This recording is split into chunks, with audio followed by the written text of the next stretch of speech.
방드르디, 태평양의 끝. 미셸 뚜루니에. 무엇 때문에 그 획득, 만족을 추구한단 말인가. 물론 그 어느 누구도 그에 대하여 대답할 수는 없을 것이었다. 로빈스는 끊임없이 그 사람들 중 어느 누구, 가령 선장과 자기가 애견상 서로 대립하는 어떤 대화를 상상해 보았다. 너는 뭐하러 살고 있는 거지? 하고 그는 선장에게 물어볼 수 있을 것이다. 그가 빠져나가는 유일한 방법은 같은 질문을 이 고독한 인간에게 되돌려 보내는 것이리라. 그러면 로빈스는 왼손으로 스페란차의 대지를 가리켜 보이고 오른손은 태양 쪽으로 쳐들어 보일 것이다. 잠시 어리둥절해하다가 선장은 당연히 폭소를 터뜨릴 것이다. 예제 앞에서 터뜨리는 광기의 폭소를. 사실 태양이란 거대한 불꽃 덩어리가 아닌 그 무엇이며 그 속에는 정신이 담겨 있어서 태양을 향하여 스스로를 열어 보일 줄 아는 존재들에게는 영혼의 광희를 비추어주는 위력을 가지고 있다는 사실을 그가 어떻게 상상할 수 있겠는가. 그는 화이트버드호를 떠나보낸 후 방드르디와 같이 그냥 섬에 남아있겠다는 결심이 자신의 마음속에서 막무가내로 무르익어 가고 있음을 의식했다. 1787년 12월 19일, 28년 2개월 19일. 이 명백한 사실이 끊임없이 그를 질리게 만들었다. 그러니 만약 스페란차의 암초에서 난파당하지 않았더라면 그는 거의 50대가 되었을 것이었다. 그의 머리에는 백발이 돋아나기 시작했을 것이고 관절은 허물어져 갔을 것이다. 그의 아이들은 그들과 헤어졌을 무렵에 그 자신보다도 더 나이가 많아졌을 것이고 심지어 그는 어쩌면 할아버지가 되었을 것이다. 그런데 그런 모든 일이 하나도 일어나지 않았던 것이다.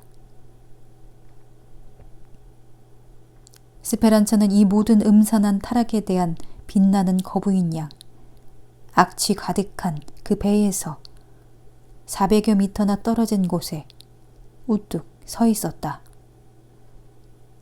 실제 있어서 그는 버지니아호에 올랐던 저 신앙심 깊고 인색했던 청년보다 지금이 더 젊었다.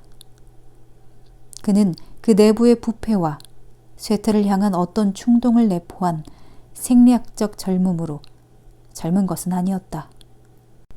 매일 아침이 그에게는 최초의 시작이었으며 세계사의 절대적인 시작이었다. 하나님이신 태양 아래서 스페란차는 과거도 미래도 없는 영원한 현재 속에 진동하고 있었다. 그러니 그는 어떤 완벽의 극한점에서 균형을 이루고 있는 이 영원한 순간으로부터 몸을 빼내어 비폐와 먼지와 벼의 세계 속으로 추락할 생각은 추호도 없었던 것이다.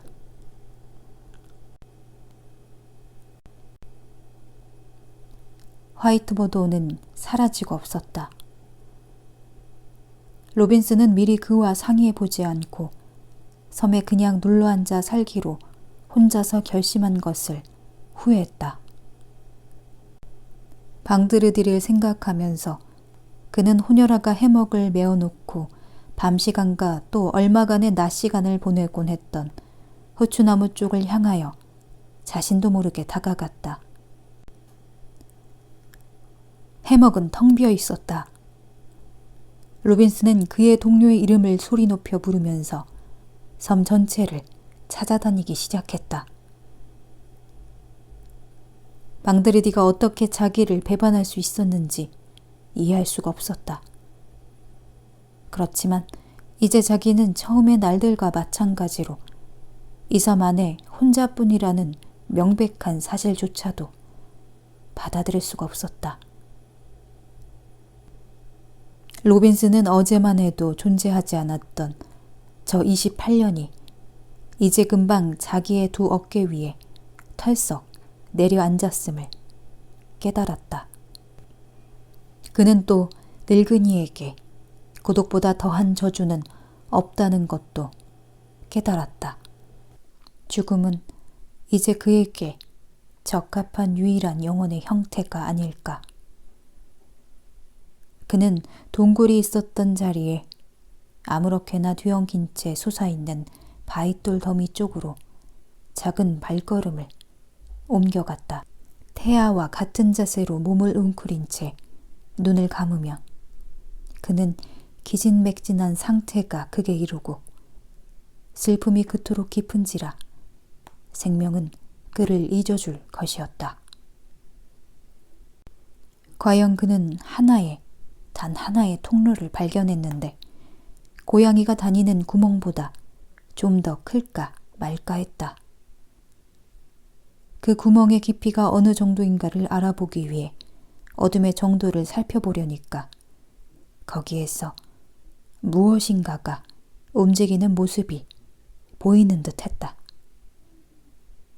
그것은 약간 몸을 뒤틀면서 그 좁은 구멍에서 빠져나왔는데 로빈슨의 앞에 일어서는 것은 어떤 소년이었다.